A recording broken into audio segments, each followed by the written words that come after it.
Seguimos con mucha más información en 8 AM. Nos tenemos que ir a Colombia ahora. Porque la violencia no se detiene luego del episodio del atentado y la muerte de Miguel Uribe Turbay. En estas últimas horas hubo un nuevo atentado, pero contra un congresista. Estamos ya en comunicación con Martín Ingripo para que nos cuente de primera mano todo lo que está sucediendo allí. Martín, ¿cómo estás? Buen día. Hola Sofía, hola Sebastián, muy buenos días. Un gran saludo desde aquí, desde Bogotá, la capital de Colombia. Contanos, ¿qué sucedió?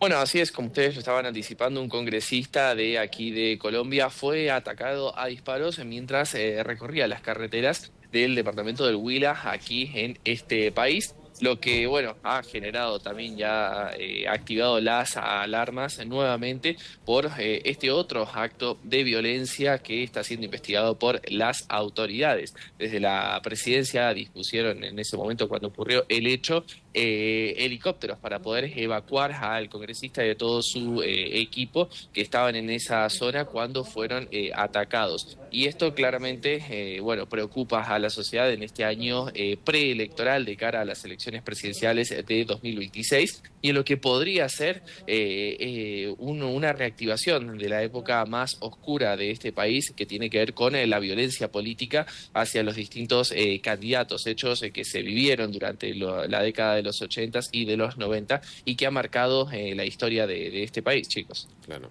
Bueno, tenía mucho que ver el narcotráfico ahí en el medio, los diferentes cárteles, la guerra que había entre diferentes cárteles. Ahora, ¿cómo ha cambiado esto? ¿Se puede atribuir a bandas criminales? ¿Está el narcotráfico también en el medio?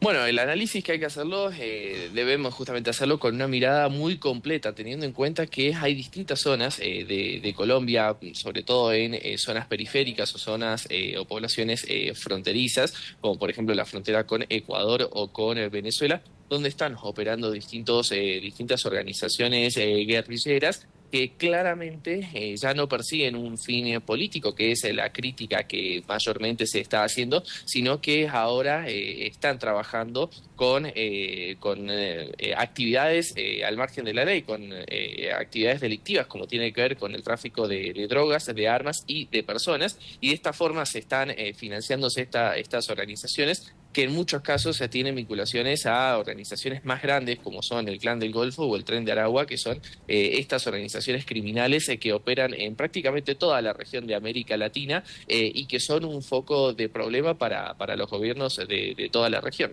Martín, ¿cuáles son las zonas más álgidas en relación a esta violencia, no solo electoral, sino en las calles con la propia sociedad también? ¿En esos sectores se reforzó la presencia policial y también las actividades de inteligencia?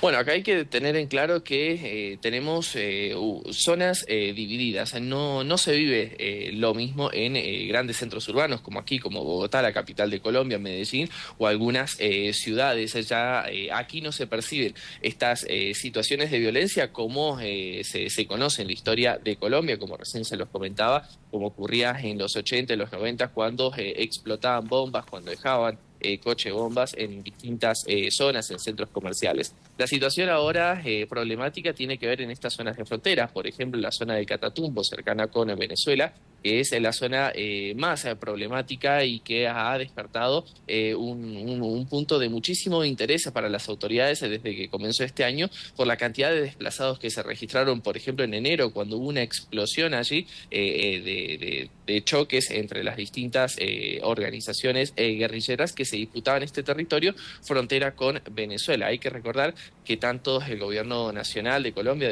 a cargo de Gustavo Petro, como el gobierno venezolano de Nicolás Maduro están tratando de trabajar juntos para ver cómo pueden combatir estos focos de violencia en estas zonas, principalmente, como les digo, en esa frontera, que es una zona muy rica para estas organizaciones que se disputan ese territorio. ¿Cuál es la postura, como recién mencionabas, del gobierno ante estos atentados que se repiten? El más reciente, el de Uribe Turbay, que fue sangriento, fue artero y que tuvo este desenlace trágico luego de 2 meses de agonía. Sin embargo, el gobierno de Petro, sobre este episodio en particular, tuvo una palabra un tanto tibia y ahora se repite este nuevo atentado contra un congresista. Digo, ¿cuál es la postura real que tiene contra este tipo de episodios? Bueno, desde la presidencia continúan trabajando en estos programas de diálogo de paz que se está impulsando y que vienen ya desde hace muchos años, que implica el desarme de estas organizaciones, el diálogo y el tratar de insertar a estas personas a las actividades económicas que están claramente dentro de la ley. Estamos hablando del trabajo del campesinado, el dejar de cultivar la hoja de coca, pero claramente los detractores del gobierno de Gustavo Petro critican estos diálogos de paz porque están pidiendo mano dura contra estas organizaciones debido al aumento de la violencia, algo que desde el gobierno de Gustavo Petro aseguran que lo están trabajando, que han reforzado las actividades militares y policiales, pero consideran que la importancia de mantener los diálogos de paz, esto llevará, bueno, justamente a que Colombia no repite y no reviva los momentos más oscuros de este país y que tiene que ver con estos enfrentamientos que dejaban a las poblaciones en el medio.